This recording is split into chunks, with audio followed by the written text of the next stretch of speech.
Olá, eu sou Daniel Perry, professor de História Geral, e vamos falar nessa aula sobre a Guerra Fria.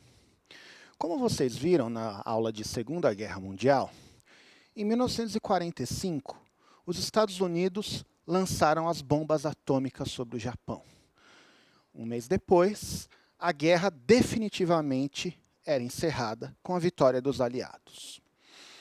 O lançamento das bombas atômicas sobre o Japão foi justificado pelos Estados Unidos, na época, como uma necessidade para evitar mais mortes.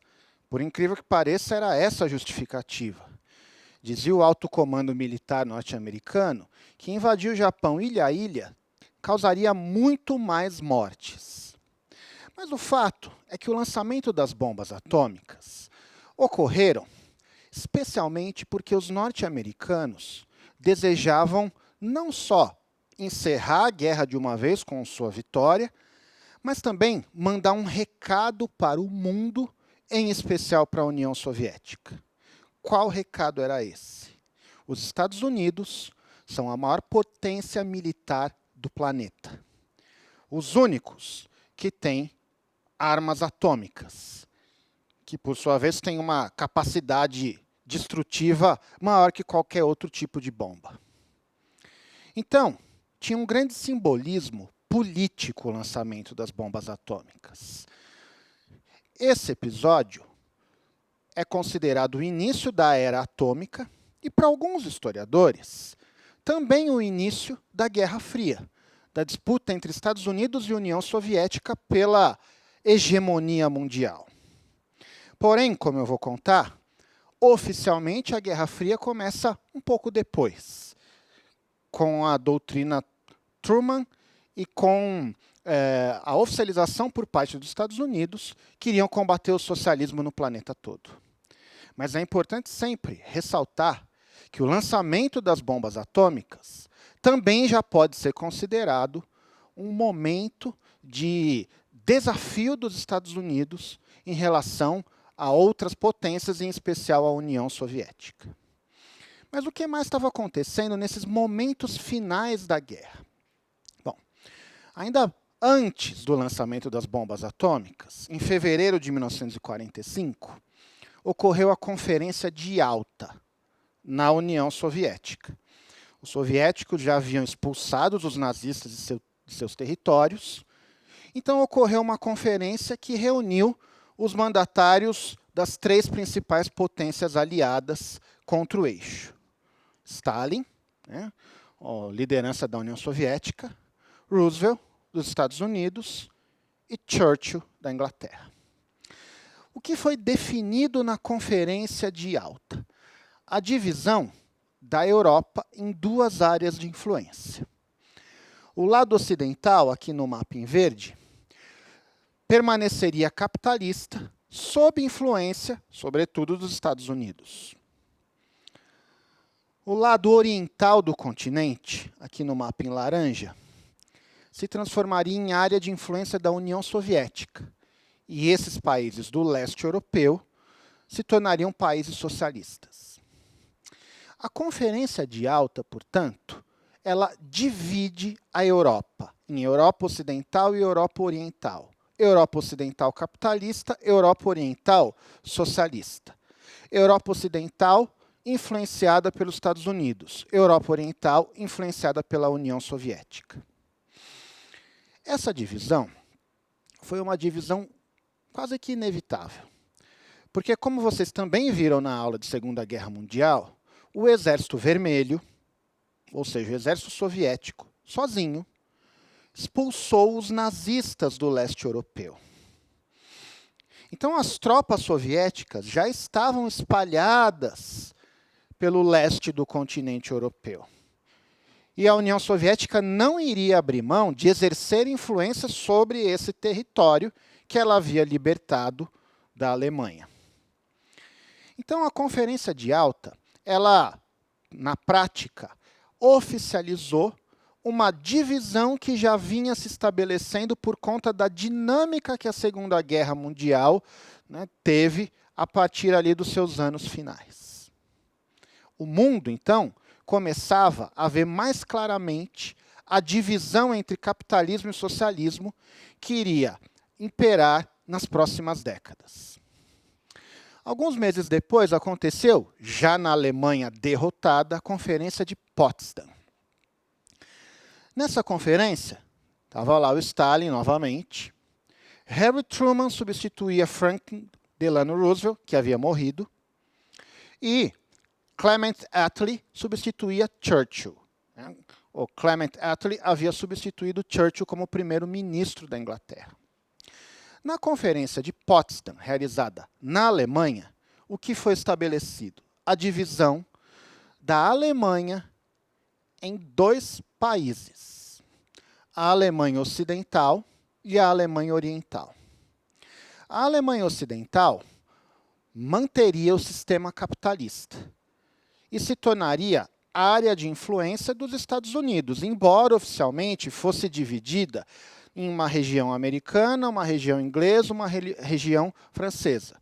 Veja, a Alemanha Ocidental era um país independente, só que sofrendo a influência de Estados Unidos, Inglaterra e França, mas, sobretudo, sofrendo influência norte-americana. Já a parte oriental ficaria sob a influência soviética, e na Alemanha Oriental foi implantado o sistema socialista. Veja que Berlim, a capital alemã, se localizava na parte oriental da Alemanha. Mas Berlim era uma cidade muito importante, muito simbólica. Então, mesmo situando-se dentro da Alemanha Oriental, Berlim também foi dividida em Berlim Ocidental, capitalista, e Berlim Oriental, socialista. A Berlim Ocidental seria dividida também em setores, o setor francês, o setor britânico, o setor americano. Mas a grande influência era norte-americana. Já o setor soviético, sob influência, claro, da União Soviética, seria a região da cidade socialista. Veja só, os países capitalistas, a partir dessa divisão, tinham, lá no meio da Alemanha Oriental, país socialista, uma vitrine para o capitalismo. Porque a parte ocidental de Berlim, como eu disse, se manteve capitalista. E aí recebeu muitos investimentos dos países capitalistas, que queriam, naquela disputa que já se tornava cada vez mais clara entre socialismo e capitalismo, Estados Unidos e União Soviética, transformar Berlim Ocidental nessa vitrine, demonstrando que o capitalismo ia recuperar mais rapidamente a cidade. E aí o que começou a ocorrer? Como a parte oriental de Berlim começou a se recuperar mais vagarosamente, muitos berlinenses da parte oriental começaram a fugir para a parte ocidental. Diante desse cenário, o governo da Alemanha Oriental, sob influência soviética, ou seja, seguindo determinações soviéticas, resolveu erguer um muro separando as duas partes da cidade. O Muro de Berlim, que separava Berlim Ocidental de Berlim Oriental. Essa construção fisicamente separava a cidade, impedindo a passagem de uma parte para outra. Mas também o Muro de Berlim simbolizava a divisão da Alemanha, da Europa e do mundo entre capitalismo e socialismo. O simbolismo do Muro de Berlim é tão grande que, quando ele foi derrubado em 1989, também se considerou que a Guerra Fria tinha acabado com a vitória capitalista e a derrota socialista. Então, vejam que, ali no finalzinho da Segunda Guerra Mundial e nos primeiros anos, após a Segunda Guerra Mundial, já estava se estruturando a Guerra Fria. Agora veja, naquele ano final da Segunda Guerra Mundial, 1945, também ocorreu uma outra conferência importante, a Conferência de São Francisco, nos Estados Unidos, já em outubro, com a guerra finalizada. Essa conferência levou à criação da Organização das Nações Unidas, a ONU, né? O maior órgão internacional que existe, né, no planeta. Importantíssimo. A ONU surgia com alguns propósitos. O primeiro deles, manter a paz e as seguranças internacionais. Então, a ONU, ela surgia como uma organização que tinha como intuito principal evitar a eclosão de mais uma guerra mundial. Ela já surgia mais forte do que a Liga das Nações de 1919. Ela já surgia com mais legitimidade, né? A ONU também tinha o propósito de desenvolver relações amistosas entre os países e realizar cooperação internacional entre os povos, para atingir, né, os outros dois objetivos, relações amistosas e, sobretudo, paz e segurança internacionais. Então, a ONU, ela surgia, sobretudo, como uma instituição para mediar conflitos e tensões entre os países. Com o passar do tempo, a ONU também ia se debruçar sobre outros problemas de caráter internacional, como, por exemplo, fome, como, por exemplo, a educação, como, por exemplo, a saúde.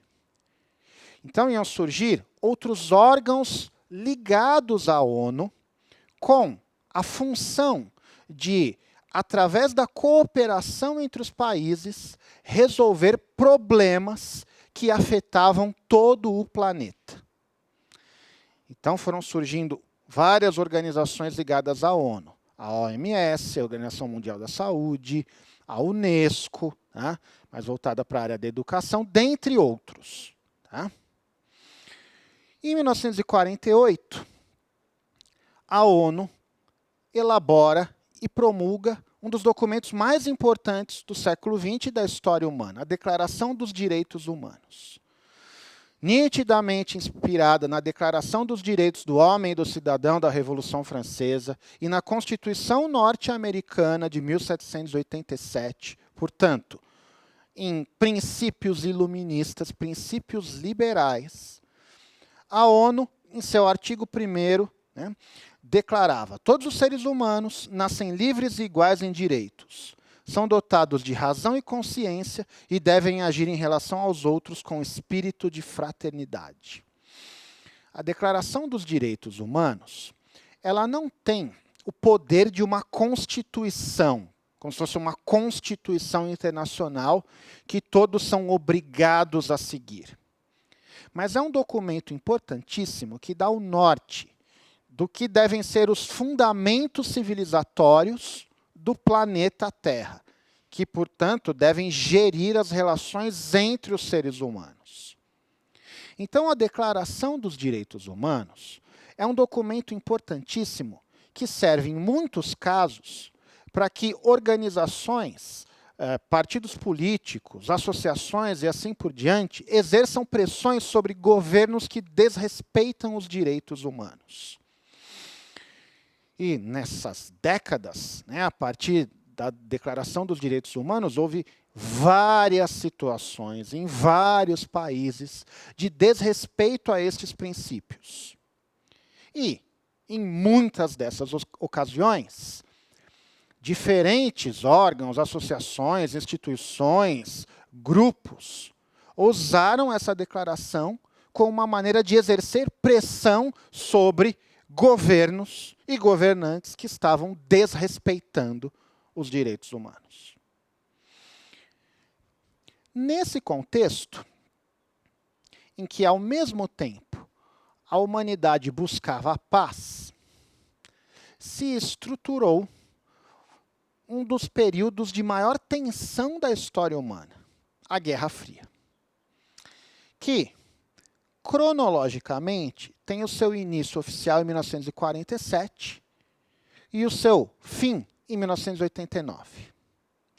Vamos entender melhor o que foi a Guerra Fria.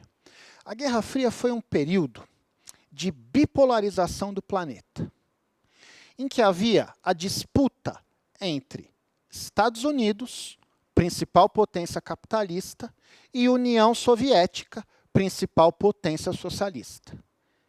O que ambas as potências disputavam? A hegemonia mundial, ou seja, o controle do planeta. Estados Unidos e União Soviética buscavam difundir pelo mundo os ideais capitalistas ou ideais socialistas. Essa disputa entre as duas grandes superpotências que emergem pós-Segunda Guerra Mundial, ela se deu em todos os campos. Não apenas no campo econômico e político, mas também no campo científico e cultural. Então, veja, praticamente tudo o que acontece em termos internacionais entre o final da Segunda Guerra e 1989, 1990, está seguindo essa lógica da disputa entre capitalismo e socialismo. Todos os golpes de Estado ou revoluções que ocorrem nesse período seguem essa lógica. Mas não apenas, como eu disse, movimentos de cunho político e econômico foram influenciados por essa bipolaridade. Também foram influenciados disputas no campo científico e cultural. Aqui eu trago como exemplo a corrida espacial. Estados Unidos e União Soviética, no pós-guerra, disputam a primazia da liderança na disputa pelo espaço sideral. Porque não bastava mais para ambos ter países sob sua influência e difundir sua ideologia no planeta Terra. Conquistar o espaço também era algo estratégico. A superpotência que primeiro conseguisse conquistar o espaço, ou seja, mandar satélites, mandar o ser humano ao espaço, pisar na Lua, demonstraria para o restante da humanidade que a sua maneira de organizar a sociedade em capitalismo ou socialismo era superior em relação a outra potência. A superpotência que sai na frente é a União Soviética, que primeiro lançou ao espaço um satélite que deu a volta no planeta, o Sputnik, ainda na década de 50. Os soviéticos depois foram os primeiros a lançar um ser vivo ao espaço, a cadela Laika. E também foram os primeiros, em 1961, a mandar o ser humano ao espaço, o cosmonauta Yuri Gagarin. Então perceba que a disputa pelo espaço, a última fronteira, ela se iniciou com vantagem soviética. Mas a partir do momento que os soviéticos começam a demonstrar essa vantagem de forma cada vez mais clara, os Estados Unidos vão investir muito dinheiro para não serem passados para trás. Porque o simbolismo da conquista do espaço era muito grande. E aí, nos anos 60, depois de muito investimento, muito esforço, os norte-americanos conseguem um grande feito: chegar à Lua. Em 1969, um norte-americano, Neil Armstrong, foi o primeiro ser humano a pisar no satélite natural do planeta Terra. Aqui, a pegada que ele deixou lá.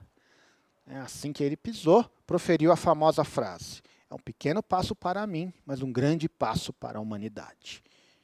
E na sequência, o que os astronautas americanos fizeram? Fincaram a bandeira dos Estados Unidos na Lua. Esse ato, obviamente, tinha todo um simbolismo. Significava: os Estados Unidos foram os primeiros a chegar à Lua. É como se eles estivessem dizendo: a Lua é norte-americana.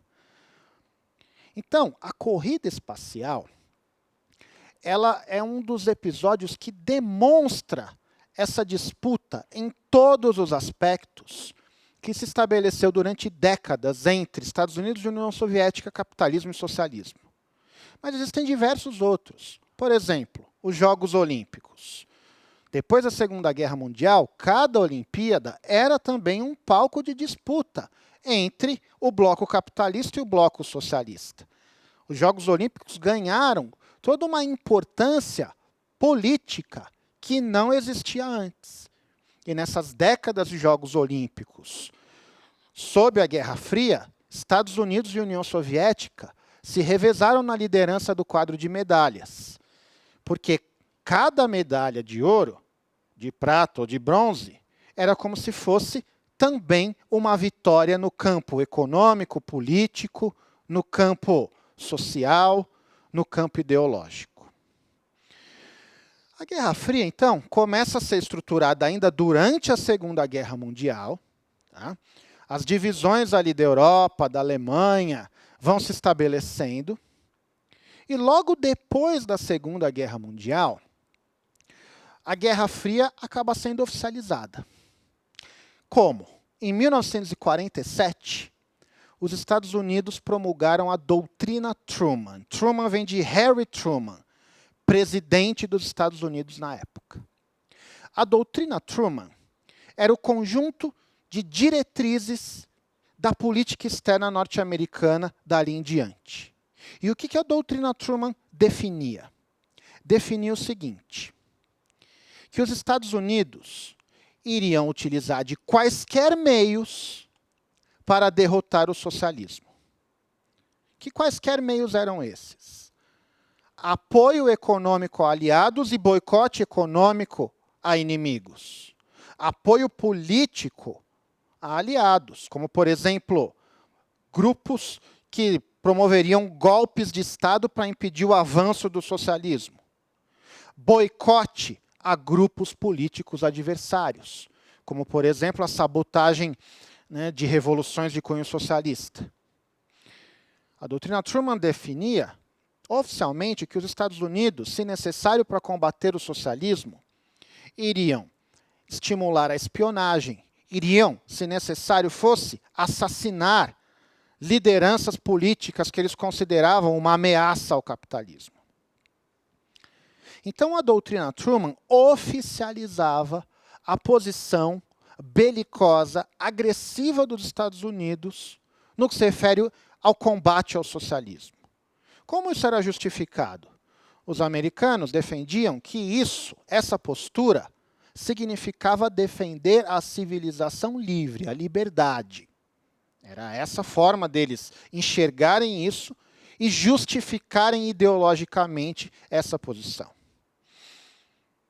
O fato é que a Guerra Fria, esse período de bipolarização do planeta, que compreende uma série de golpes, de revoluções, de guerras e de disputas nos mais variados campos, como eu coloquei, ela se inicia oficialmente a partir de um posicionamento dos Estados Unidos. Porque os Estados Unidos, ao final da guerra, tinham uma condição econômica muito favorável. O país não havia sido destroçado pelo conflito, como os países europeus e como a União Soviética. Então, os Estados Unidos perceberam, naquele momento, que eles tinham condições econômicas, políticas e militares de controlar o mundo. A União Soviética, ela acabou respondendo a isso. E depois da doutrina Truman, ela promulgou o Cominfor, organizou o Cominfor. O que era o Cominfor? O Cominfor era um órgão político soviético que tinha como intuito apoiar a organização em todo o planeta de movimentos revolucionários de cunho socialista.